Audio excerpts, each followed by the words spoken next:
Une réunion, celle du comité interministériel chargé de la modernisation et de la gestion des espaces publics à Nouakchott sous la présidence du Premier ministre, c'était cet après-midi. Une signature, celle d'un protocole d'accord entre la Mauritanie et la Turquie relatif à l'attribution de terrain aux deux ambassades mauritanienne et turque. C'était à l'occasion du passage du ministre turc des Affaires étrangères ici à Nouakchott. Et puis une visite, celle du ministre de l'élevage. C'était aujourd'hui une visite pour différentes structures relevant de son département. Voilà donc pour les principaux titres de votre journal et c'est parti. Madame, mademoiselle, monsieur, bonsoir.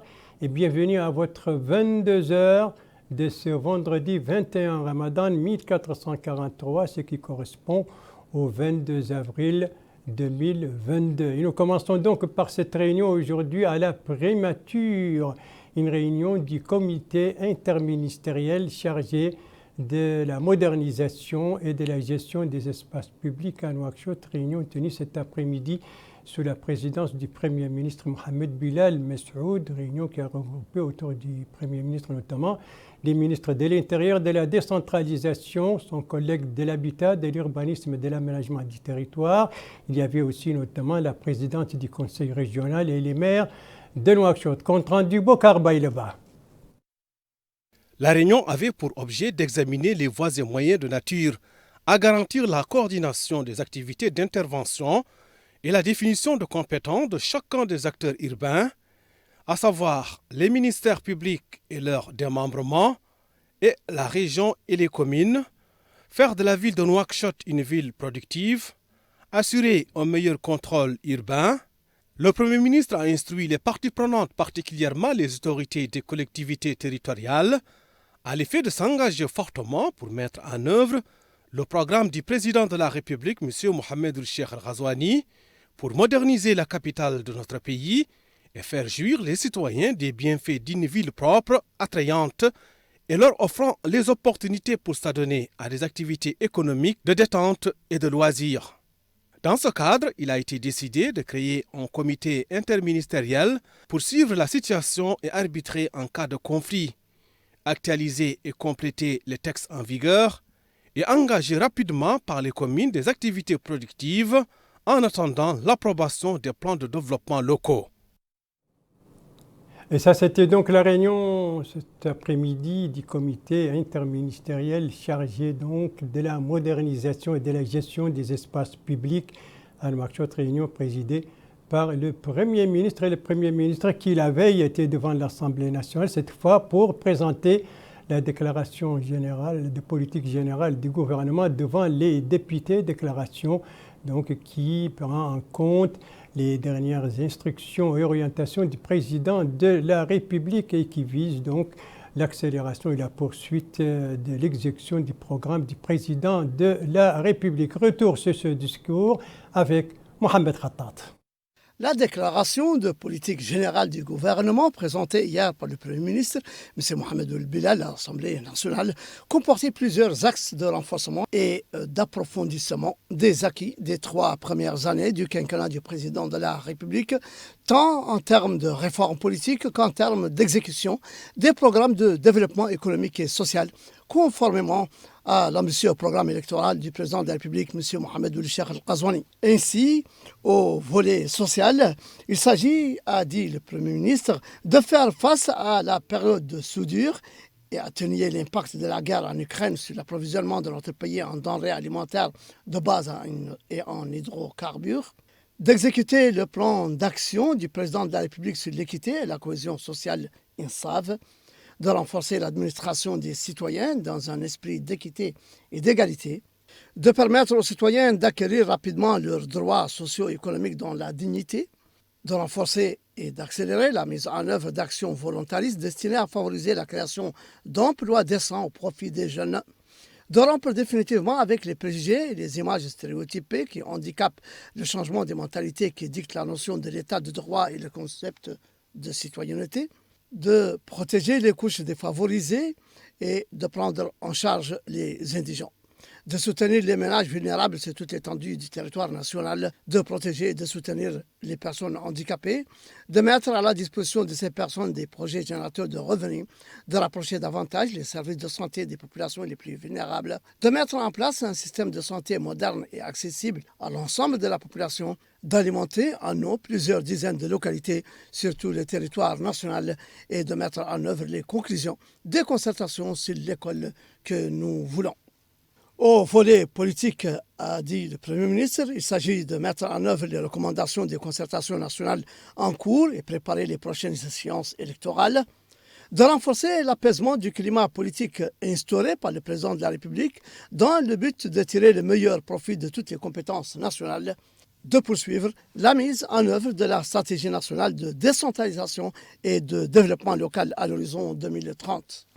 Au volet économique, le gouvernement entend libérer les énergies et valoriser le potentiel économique national, soutenir et accompagner le partenariat entre les deux secteurs, public et privé, dans les domaines vitaux, mener un travail institutionnel efficace par lequel les ressources de l'État seront préservées et les personnes incriminées sanctionnées, moderniser l'administration et la gestion des finances publiques en vue d'optimiser le rendement et la mobilisation des ressources de l'État, renforcer les moyens de contrôle, la modernisation de la préparation et du suivi de l'exécution des lois de finances, renforcer les efforts de lutte contre la mauvaise gestion et la corruption, assurer un meilleur suivi de l'évolution économique, monétaire et financière, améliorer l'attractivité du pays pour les investissements directs étrangers dans le domaine pétrolier et celui des mines, améliorer le cadre de vie et les conditions des travailleurs de l'activité minière artisanale, assurer un développement équilibré de nos territoires, créer un cadre juridique pour la copropriété et la colocation, améliorer l'accès des citoyens et des acteurs économiques à l'électricité et promouvoir les échanges et réduire les coûts de production et renforcer la compétitivité de l'économie.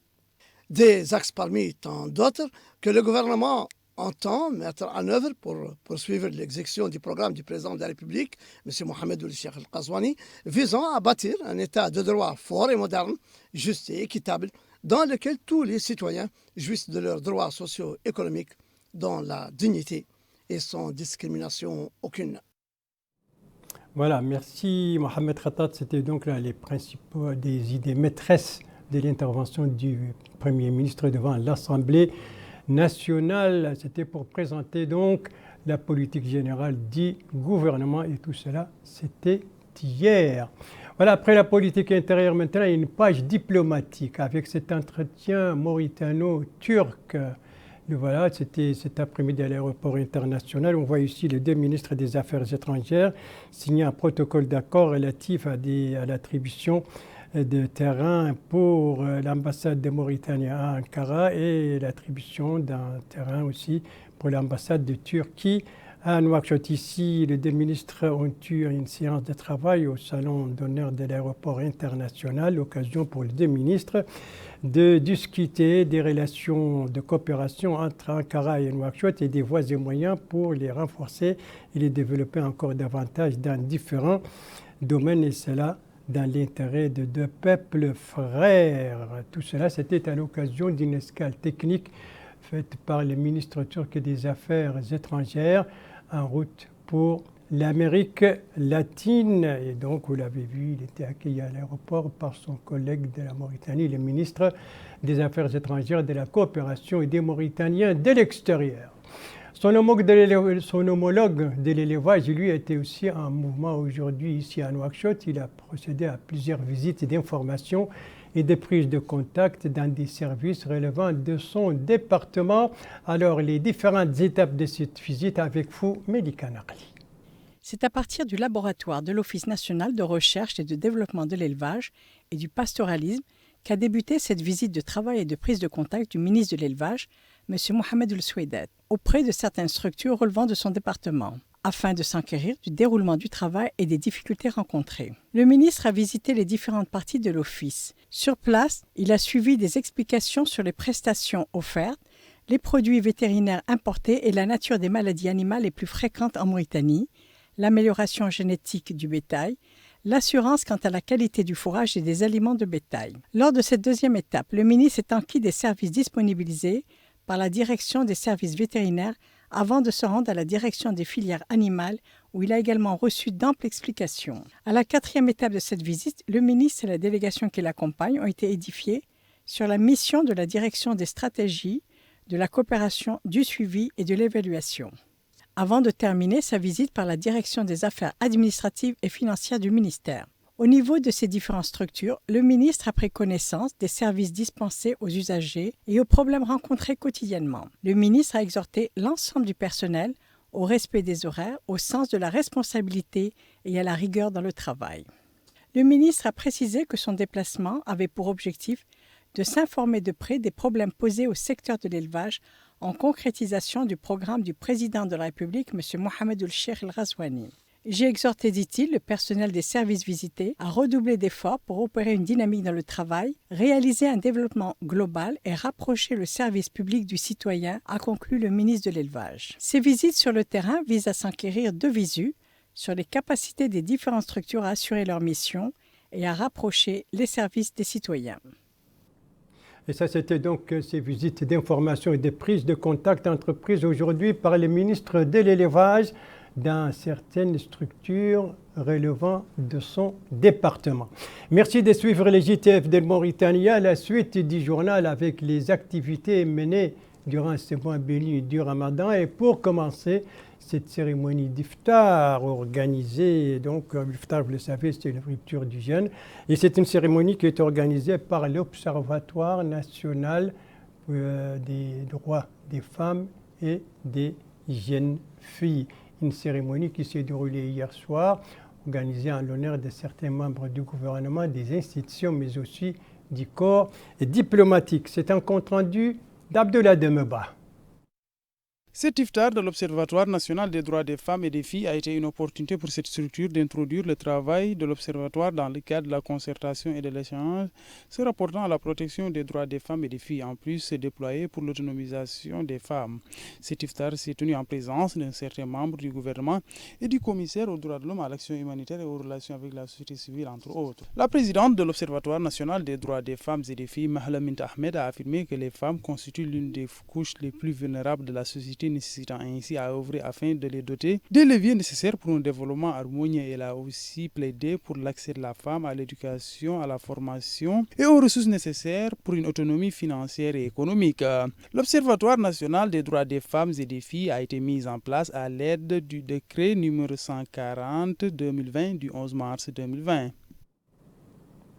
Voilà donc pour cette cérémonie d'iftar organisée par l'Observatoire national pour les droits des femmes et des filles. Autre geste également dans le cadre de ce mois béni du Ramadan, cette fois, il vient des syndicats mauritaniens, des journalistes. Ils ont décidé d'appuyer les enfants de leurs collègues disparus. Et c'était d'ailleurs l'objectif d'un colloque organisé hier soir par ce syndicat dont le geste a été salué par le ministre de la Culture, de la Jeunesse, des Sports et des Relations avec le Parlement. Et c'est un compte-rendu de Bokar Baïleba.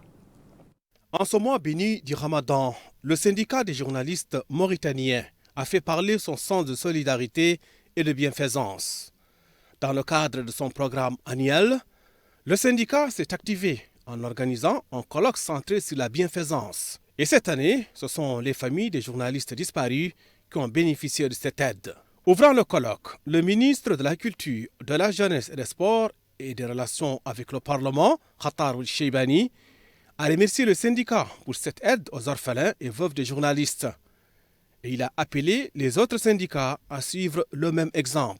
De son côté, le président du syndicat des journalistes mauritaniens, Ahmed Taleb Ould Maloum, a mis en exergue le rôle des collègues qui ont donné le bon exemple de générosité à travers cette rencontre qui vise à offrir une importante aide financière aux orphelins et veuves de journalistes mauritaniens. Le nombre de bénéficiaires s'élève à 32 et les donateurs sont au nombre de 64. Plusieurs exposés incitant à la solidarité et au respect des engagements ont été présentés en marge de la cérémonie.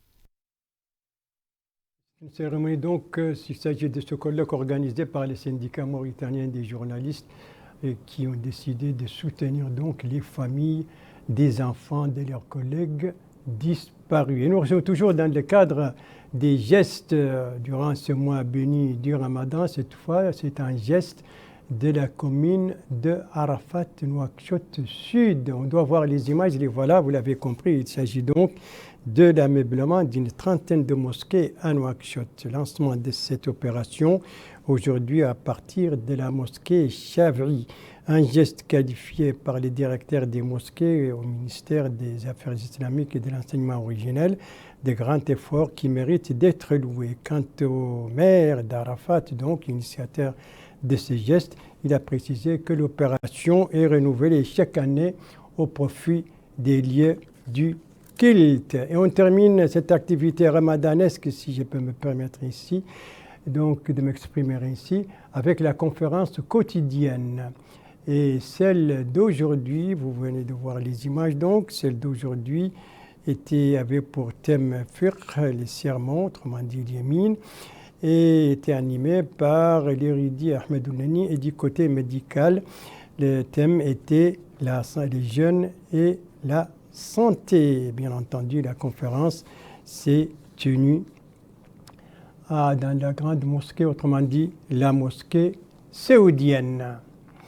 Après le religieux, donc, le pédagogique, avec cet atelier organisé donc à l'intention, cet atelier de sensibilisation pour les cellules, les membres des cellules internes pour la qualité de l'enseignement supérieur, atelier qui vient de se dérouler à Nouakchott. La clôture, c'était aujourd'hui, et c'est un compte-rendu d'Abdullah Demeba. Cette rencontre de 2 jours a permis de sensibiliser les différents membres des cellules internes d'assurance qualité de l'enseignement supérieur afin de valoriser et renforcer la qualité de l'enseignement supérieur. Plusieurs experts ont pris part à ces rencontres. Le travail abattu par l'autorité mauritanienne de l'assurance qualité de l'enseignement supérieur a été mis en avant. C'est l'occasion pour moi de vous féliciter pour le travail accompli et pour remercier la MAKES d'avoir organisé cette manifestation pour sensibiliser les membres du SIAC sur l'importance, l'approche et les critères de l'assurance qualité qui devient incontournable de nos jours pour assurer l'homologation et la reconnaissance des outputs de l'enseignement supérieur. C'est d'ailleurs pour cette raison que la qualité de l'enseignement supérieur et de la recherche scientifique bénéficie d'un grand intérêt de la part du président de la République, son Excellence M. Mohamed Ould-Cheikh El Ghazouani, dont l'amélioration du niveau et de la qualité des prestations de nos établissements d'enseignement supérieur, la diversification de leurs offres de formation et la création d'institutions de haut niveau constituent un engagement majeur pour le secteur. Le président de l'autorité mauritanienne pour l'assurance qualité de l'enseignement supérieur, Mohamed Ould El Khalas, a pris sa part, exprimé les bonnes dispositions des autorités afin de doter le pays d'un enseignement supérieur de qualité. C'est dans ce cadre, souligne-t-il, que s'inscrit l'organisation de cet atelier. Justement, la MAKES dont parlait tout à l'heure, le secrétaire général par intérim du ministère de l'Enseignement supérieur et de la Recherche scientifique, la MAKES, c'est l'abréviation de l'autorité mauritanienne d'assurance qualité de l'enseignement supérieur, l'organisatrice justement de cet atelier qui a été clôturé aujourd'hui et qui était au profit des membres des cellules, donc des cellules internes pour assurer la qualité de l'enseignement supérieur. Et c'est sur cet atelier que s'achève ce journal. Merci à vous, madame, mademoiselle, monsieur, de l'avoir suivi. Merci bien entendu aux équipes rédactionnelles et techniques qui ont participé à sa conception. Et je vous en rappelle les principales informations. Ici, c'est la réunion du comité interministériel chargé de la modernisation et de la gestion des espaces publics à Nouakchott. C'était cet après-midi sous la présidence du Premier ministre. Ici, nous sommes à l'aéroport international Oumoutounsi. Vous le voyez, c'est le protocole d'accord signé entre la Mauritanie et la Turquie. C'était cet après-midi relatif à l'attribution des terrains aux 2 ambassades à Nouakchott et à Ankara. C'était à l'occasion de la visite d'une plutôt escale technique à l'aéroport international de Nouakchott pour le ministre turc en partance pour l'Amérique latine. Ici, c'est une visite d'information et de prise de contact entreprise aujourd'hui par le ministre de l'élevage dans différentes structures relevant de son département.